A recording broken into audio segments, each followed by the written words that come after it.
છોટા ઉદેપુર જિલ્લામાં અતિ ભારે વરસાદના રેડ એલર્ટને લઈ 31 જુલાઈના રોજ તમામ શાળાઓ, કોલેજો અને આંગણવાડીઓમાં રજા જાહેર. ભારતીય હવામાન વિભાગ દ્વારા છોટા ઉદેપુર જિલ્લામાં આગામી સમયમાં રેડ એલર્ટ અતિ ભારેથી અતિ ભારે વરસાદની આશંકા દર્શાવતી આગાહી કરવામાં આવી છે. હવામાન વિભાગની ચેતવણીને ધ્યાને રાખી જિલ્લા તંત્ર દ્વારા સાવચેતીના આગોતરા પગલાંરૂપે તથા વિદ્યાર્થીઓ અને નાના બાળકોની સુરક્ષા અને સલામતીને સર્વોચ્ચ પ્રાથમિકતા આપતા કલેક્ટર ગાર્ગી જૈન દ્વારા સાવચેતીના પગલાંરૂપે તારીખ 31/7/2026ના રોજ શૈક્ષણિક કામગીરી પૂર્ણપણે બંધ રાખવાનો હુકમ કરવામાં આવ્યો છે. જિલ્લા પોલીસ અધિક્ષક ઇમ્તિયાઝભાઈ શેખ અને જિલ્લા વિકાસ અધિકારીએ શું કહ્યું, આવું જોઈએ. નમસ્કાર. હવામાન વિભાગ દ્વારા આવતા 48 કલાક માટે છોટાઉદેપુર જિલ્લામાં ભારેથી અતિભારે વરસાદની આગાહી કરવામાં આવી છે અને એના ભાગરૂપે આખા જિલ્લા વહીવટીતંત્ર તૈયાર છે અને એલર્ટ મોડ ઉપર કામ કરે છે. જિલ્લામાં જિલ્લા સ્તરે એક ડિસ્ટ્રિક્ટ એમરજન્સી ઓપરેશન સેન્ટર 24 કલાક ચાલુ રહી છે અને એના સિવાય તાલુકા લેવલ ઉપર પણ કંટ્રોલ રૂમ 24 કલાક સતત ચાલુ હાલતમાં છે અને દરેક તાલુકામાં ક્લાસ 1 અધિકારીની નિમણૂક પણ કરવામાં આવી છે અને એના સિવાય એનડીઆરએફ, એસડીઆરએફ ટીમ પણ તૈયાર છે. અગર જરૂર પડે તો રેસ્ક્યુ ઓપરેશન્સ માટે બધી જેટલી સુવિધાઓની જરૂરિયાત છે, જેટલા ઇક્વિપમેન્ટ્સની જરૂરિયાત છે, આ પૂરતી હાલતમાં જિલ્લા વહીવટી તંત્ર પાસે છે અને એસડીઆરએફ અને એનડીઆરએફ ટીમ પણ એલર્ટ મોડ ઉપર છે. એના સિવાય શેલ્ટર હોમ્સ પણ આઈડેન્ટિફાઈ કરવામાં આવી ગયા છે. જરૂર પડે તો લોકોને શિફ્ટ કરવા માટે જે શેલ્ટર હોમની જરૂરિયાત છે આ પણ અત્યારે સારી રીતે ચાલુ રાખવામાં આવી રહ્યું છે અને ત્યાં પણ નોડલ અધિકારીની નિમણૂક કરવામાં આવી રહી છે.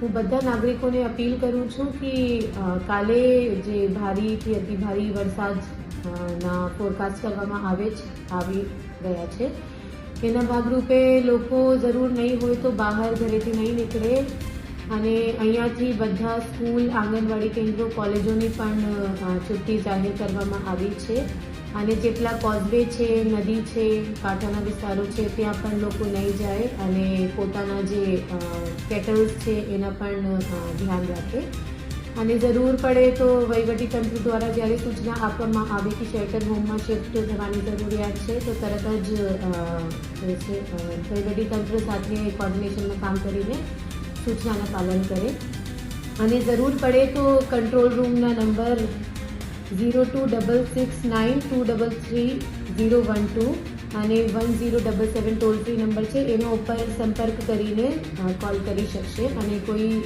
પ્રોબ્લેમ હોય તો જાણ કરી શકશે.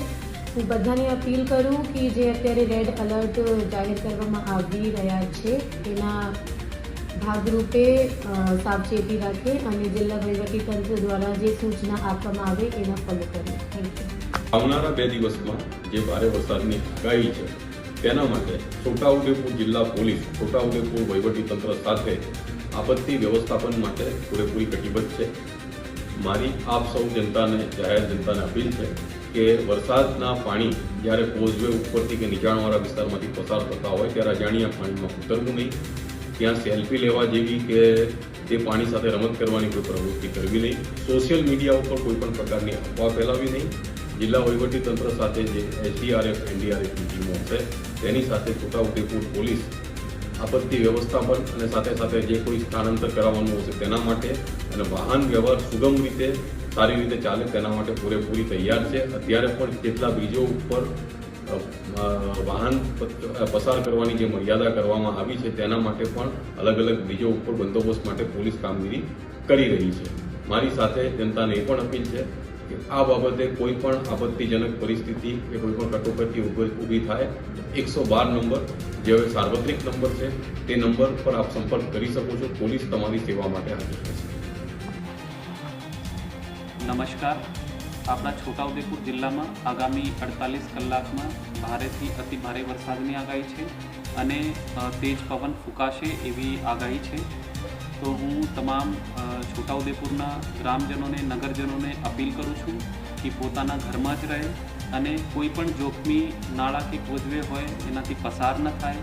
કોઈ પણ મુશ્કેલીમાં આવે તો જે આપણા સ્થાનિક તલાટી કમ મંત્રી છે, સરપંચશ્રી છે, એમને તરત જ સંપર્ક કરે, એમને કોઈ પણ મુશ્કેલી હોય તો એમને જાણ કરે. બાકી છોટાઉદેપુર જિલ્લા વહીવટીતંત્ર તૈયાર છે અને સજ્જ છે. આપની હેલ્થની જેટલી ટીમ્સ છે એ આપણે હેલ્થ ફેસિલિટીઝ ઉપર કાર્યરત રહેશે. આપણા જિલ્લાના કંટ્રોલ રૂમ 24/7 24 કલાક ચાલુ છે. આપણા જિલ્લામાં SDRF અને NDRFની જે ટીમ્સ છે એ પણ આવી ગઈ છે અને એ પણ સજ્જ છે અને ત્યાં એ પણ ચોકસાઈપૂર્વક ધ્યાન રાખી રહી છે.